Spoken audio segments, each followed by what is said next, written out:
यहाँ की जनता व मीडिया बंधु भी मुझसे ये जरूर जानना चाहेंगे कि बीएसपी की प्रमुख के साथ श्री मुलायम सिंह यादव जी की सरकार के चलते हुए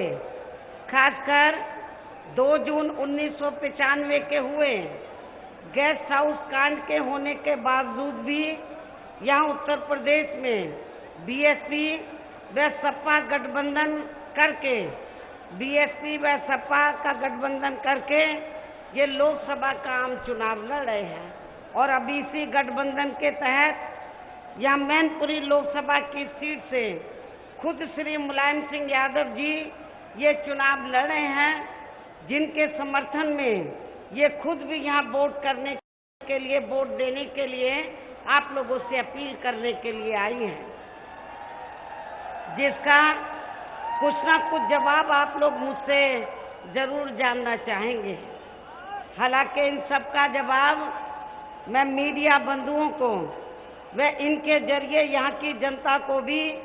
इस किए गए गठबंधन के ऐलान के समय में दे चुकी हूँ, जिसे मैं फिर से दोहराकर खासकर अभी चुनाव के दौरान अपना व यहाँ के लोगों का भी कीमती समय खराब नहीं करना चाहती हूँ। और वैसे भी देश व आम जनहित में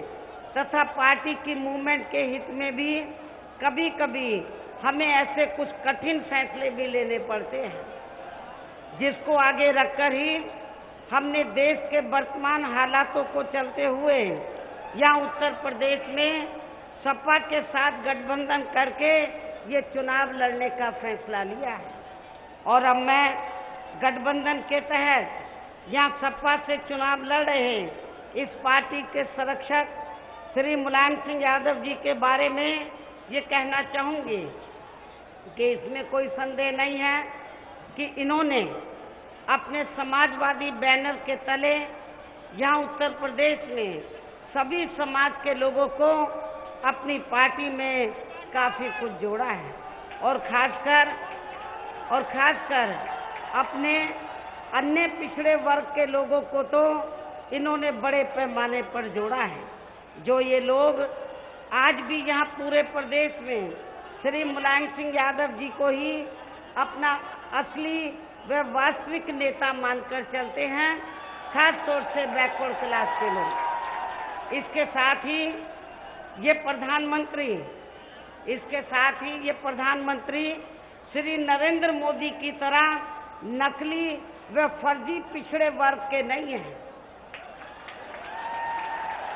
श्री मुलायम सिंह यादव जी तो असली है, वास्तविक है, जन्म जातीय पिछड़े वर्ग के हैं। अर्थात ये प्रधानमंत्री श्री नरेंद्र मोदी की तरह नकली व फर्जी पिछड़े वर्ग के नहीं हैं। जबकि श्री नरेंद्र मोदी के बारे में ये बात सर्वविदित है कि इन्होंने गुजरात में अपनी सरकार के समय में वहाँ सत्ता का दुरुपयोग करके अपनी अगड़ी जाति अर्थात उच्च जाति को पिछड़े वर्ग का घोषित कर लिया था और यह अभी भी इनका हक मारने का ही लगातार काम कर रहे हैं। इतना ही नहीं बल्कि इन्होंने अपने को वास्तविक व जनजाति पिछड़े वर्ग का बताकर, यानी कि श्री नरेंद्र मोदी ने अपने आप को वास्तविक व जनजाति पिछड़े वर्ग का बताकर इसका पिछले लोकसभा के हुए आम चुनाव में काफी चुनावी लाभ भी उठाया है और फिर इसकी आड़ में ये देश के प्रधानमंत्री भी बन गए। लेकिन आप लोगों को ये भी मालूम है कि एक नकली व फर्जी व्यक्ति यहाँ पिछड़े वर्गों का कभी भी अपनी पूरी ईमानदारी व निष्ठा से इनका भला नहीं कर सकता है। और फिर ऐसे नकली पिछड़े वर्ग के व्यक्ति के सत्ता में आ जाने का ही परिणाम है कि अभी भी पूरे देश में यहाँ केंद्र व राज्य सरकारों में भी खासकर दलित व अन्य पिछड़े वर्गों के आरक्षित लाखों स्थायी नौकरी के पद खाली पड़े हुए हैं, जिन पर अभी तक भी भर्ती नहीं करके फिर ऐसे नकली लोगों द्वारा इन वर्गों के हितों के साथ काफ़ी खिलवाड़ किया जा रहा है और इनमें अब काफ़ी बेरोजगारी भी बढ़ रही है। और अब ऐसे में इन लोगों को इस चुनाव में या असली व नकली की पहचान करना व उनसे सावधानी बरतना आदि भी बहुत जरूरी है। इसके साथ साथ अब इन्हें ऐसे नकली लोगों से और भी ज़्यादा धोखा खाते रहने की ज़रूरत नहीं है, बल्कि इन्हें इस बात पर पूरा ध्यान देने की ज़रूरत है कि इनका असली नेता व असली हितैषी कौन है। इसे भी ध्यान में रखकर ही अब इन लोगों को अर्थात अन्य पिछड़े वर्गों के लोगों को इस लोकसभा के आम चुनाव में यहाँ अपने गठबंधन को ही कामयाब बनाना है और यह खासकर पिछड़ों के असली व वास्तविक नेता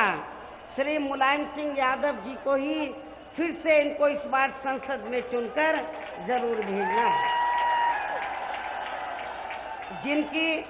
जिनकी विरासत व मूवमेंट को अब इनके एकमात्र उत्तराधिकारी श्री अखिलेश यादव इसे अपनी पूरी ईमानदारी व निष्ठा से संभाले हुए हैं और निभा भी रहे हैं। लेकिन अब मैं आप लोगों का ध्यान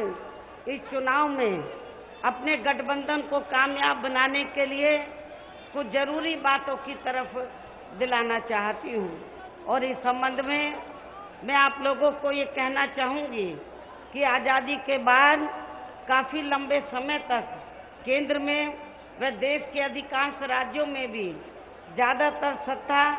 यहाँ कांग्रेस पार्टी व इसके बाद बीजेपी तथा अन्य और पार्टियों के हाथों में ही केंद्रित रही है। किंतु यहाँ खास ध्यान देने की बात यह है कि कांग्रेस पार्टी के केंद्र में व अधिकतर राज्यों में भी लंबे अरसे तक रहे शासनकाल में इनकी अधिकांश रही गलत नीतियों व गलत कार्य प्रणाली की वजह से ही फिर इस पार्टी को केंद्र व काफ़ी राज्यों की भी सत्ता से बाहर होना पड़ा है और अब वर्तमान में देश में लोकसभा के लिए हो रहे आम चुनाव में केंद्र में बीजेपी भी अपनी सरकार की रही खासकर आरएसएसवादी, पूंजीवादी, संकीर्ण, सांप्रदायिक, द्वेषपूर्ण व जातिवादी गलत नीतियों व गलत कार्य प्रणाली की वजह से इस बार सत्ता से